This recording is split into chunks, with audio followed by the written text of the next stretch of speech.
Panozzo from the rock group Styx.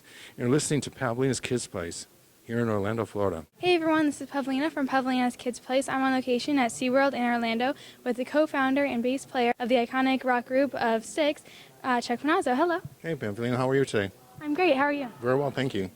Okay. You're from Chicago, and you got some pretty cold weather but today in Florida it's freezing. So are you used to performing in all kinds of weather, and do you remember the worst? Well, you have to be prepared for everything. The summer clothes, winter clothes, rain, snow. I think one of the most severe ones we did was in Niagara Falls, right across from Niagara Falls for New Year's Eve.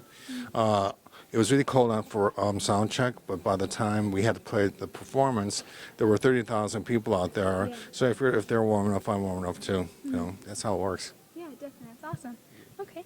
Starting out in Chicago, your Chicago basement. So what was going through your mind while you're performing now? Well, I look back and kind of grateful for still being around, our band still being popular. Have a legacy of music that goes way back when, and a lot of memories. But to look at the face of the people in the audience and hear them sing our songs is amazing. It's kind of like, wow, I have the best job in the world. Yeah, definitely. Awesome. Okay. So growing up, kids have all kinds of obstacles. What kind of obstacle did you have, and how did you overcome or deal with it? Well, I had a few. I had a severely broken leg when I was a little boy. I had a double compound fracture, which in those days didn't put pins and didn't know what to do with it. You said it had healed. So I had a cast on my leg for about 6 months. And so it kind of kept me, actually kind of put me in my next career goal, which was art. So all I could do was sit on our porch and draw in color. All the kids were running around, but my leg was just, when they took the cast off, there was no muscle tone. It was just like a twig. So I could have had a hard time for a long time with a severe limp. But eventually I just used it to sit down and continue to draw. And so years later I helped with some of our album covers. Nice. That's cool. Okay. So you wrote a book called The Great Illusion, Love, Lies, and Life with Sex. Was it tough to write that? Well, it's a narrative about my life, and starting from a little boy growing up on the south side of Chicago with a lot of prejudice about being gay, and different world that is today. But now after, it's very cathartic to write about yourself, even though somehow you go, where do I start? Well, you start in the beginning and you go through the process.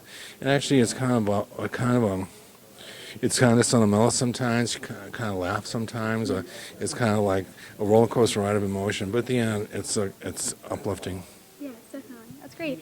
So I was actually at the Trevor Live event in New York, and they have all kinds of different stars, to support teens for like the LGBT. So you guys probably didn't have that when you were a teen, so how is it now? Well, the world is so much better and so much more accepting. I never thought that I'd see gay marriage in my life. I never thought that, I'd see don't ask, don't tell policy relinquished. There was a lot of things that occurred. I was basically part of the Harvey Milk generation, where police would come and raid the bars, or any meetings, any gatherings were looked frowned down upon. And there was a lot of social stigma. I was raised Catholic and kept on Catholic. Need I say more? Yeah. I'm very proud of my heritage, but it can be kind of, it can become an issue. Yeah. And when young people still go through these problems, when I speak, I tell parents to love your children unconditionally. Yeah. If you can love your dog, you can love your kid too. Yeah, definitely. Great. Okay. So, what's your favorite song, and what makes it special to you? Well, I always start with "Fooling Yourself." It's called "Why Must You Be Such an Angry Young Man When Your Future Looks Quite Bright to Me?" And I love the lyric lines, "Who can hide such a lamb, such a caring young man?" Yeah. And I think everyone goes through that life. Every time a problem occurs as a teenager, you go, oh my God, it's the end. But, nobody likes me, nobody loves me. In reality, they do. Yeah. But you have to work your way through it. So it's a great song. Tommy wrote a great lyric line. And when they say get up, get back off your feet, it's fun. Especially for people who are sitting on their hands. Yes, definitely. That's awesome. Okay. So, what is it like being part of Styx, and is that really cool for you?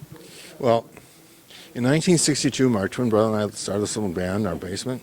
We're 14 years old, and our first performance was in, January 1962, New Year's Eve. Okay. And 10 years later, I'm teaching high school and signing a record deal. So it's a pretty amazing journey, and the journey continues on. I mean, once you sign a record deal, everyone thinks you have it made. It's just the beginning. Yeah. Then you have to prove yourself. So, it's been a wonderful experience, and I love to come out with the band as much as I can. they're great players and entertainers, and they have a great spirit, and our crew does too. Yeah, definitely. It's great.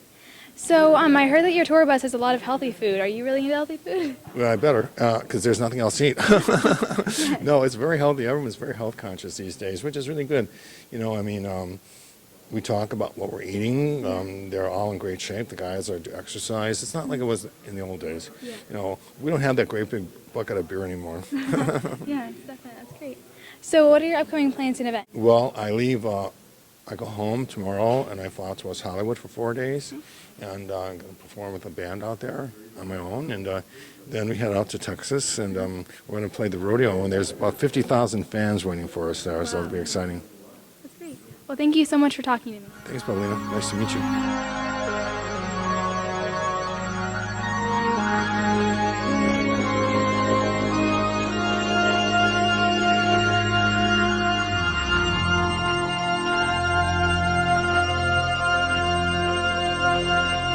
Moje kapko i zdrowa.